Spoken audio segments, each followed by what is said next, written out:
Kejadian 25, keturunan Abraham dari Ketura. Abraham mengambil pula seorang istri namanya Ketura. Perempuan itu melahirkan baginya Zimran, Yoksan, Medan, Midian, Isibak, dan Suah. Yoksan memperanakkan Seba dan Dedan. Keturunan Dedan ialah orang Asur, orang Letus, dan orang Leum.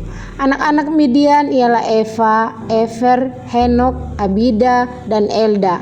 Itulah semuanya keturunan Ketura. Abraham memberikan segala harta miliknya kepada Ishak. Tapi kepada anak-anaknya yang diperolehnya dari gundik-gundiknya, ia memberikan pemberian. Kemudian ia menyuruh mereka masih pada waktu ia hidup, meninggalkan Ishak anaknya dan pergi ke sebelah timur, ke tanah timur. Abraham meninggal dan dikuburkan. Abraham mencapai umur 175 tahun. Lalu ia meninggal. Ia mati pada waktu telah putih rambutnya, tua dan suntuk umur, maka ia dikumpulkan kepada kaum leluhurnya. Dan anak-anak Ishak dan Ismail menguburkan dia dalam gua Mahpela di padang Efron bin Johar, orang Het itu, padang yang letaknya di sebelah timur Mamre, yang telah dibeli Abraham dari Bani Het. Di sanalah terkubur Abraham dan Sarah istrinya. Setelah Abraham mati, Allah memberkati Ishak anaknya itu, dan Ishak diam dekat sumur Laharoi. Keturunan Ismail. Inilah keturunan Ismail anak Abraham yang telah dilahirkan baginya oleh Hagar, perempuan Mesir, hamba Sarah itu. Inilah nama anak-anak Ismail disebutkan menurut urutan lahirnya. Nebayot, anak sulung Ismail, selanjutnya Kedar, Abel, Mibsam, Misima, Duma, Masa, Hadab, Tema, Yetur, Nafis, dan Ketma. Itulah anak-anak Ismail, dan itulah nama-nama mereka menurut kampung mereka dan menurut perkemahan mereka. 12 orang raja masing-masing dengan sukunya. Umur Ismail ialah 137 tahun. Sesudah itu ia meninggal. Ia mati dan dikumpulkan kepada kaum leluhurnya. Mereka itu mendiami daerah dari Hawila sampai Sur dan letaknya di sebelah timur Mesir dan arah Asur. Mereka menetap berhadapan dengan semua saudara mereka, Esau dan Yakub. Inilah riwayat keturunan Ishak anak Abraham.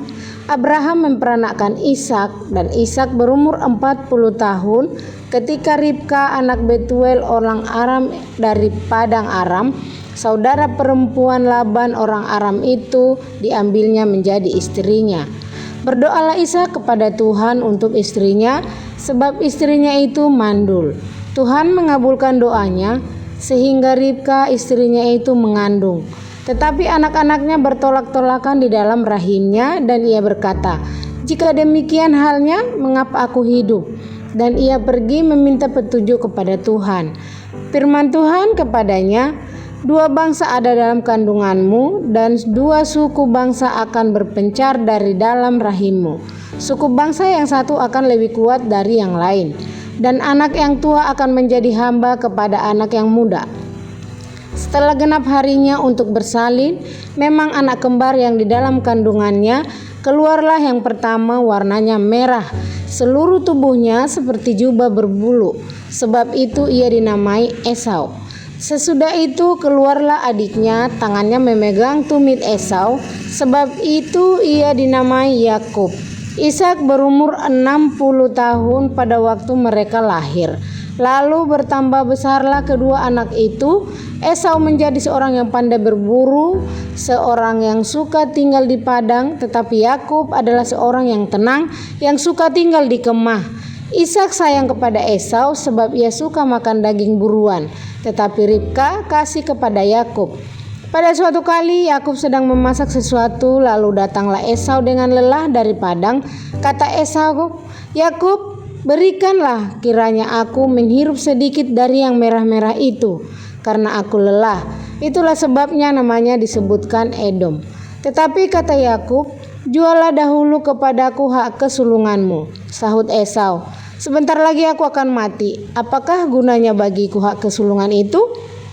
Kata Yakub, Bersumpahlah dahulu kepadaku, maka bersumpahlah ia kepada Yakub dan dijualnyalah hak kesulungannya kepadanya. Lalu Yakub memberikan roti dan masakan kacang merah itu kepada Esau. Ia makan dan minum, lalu berdiri dan pergi. Demikianlah Esau memandang ringan hak kesulungan itu. Amin.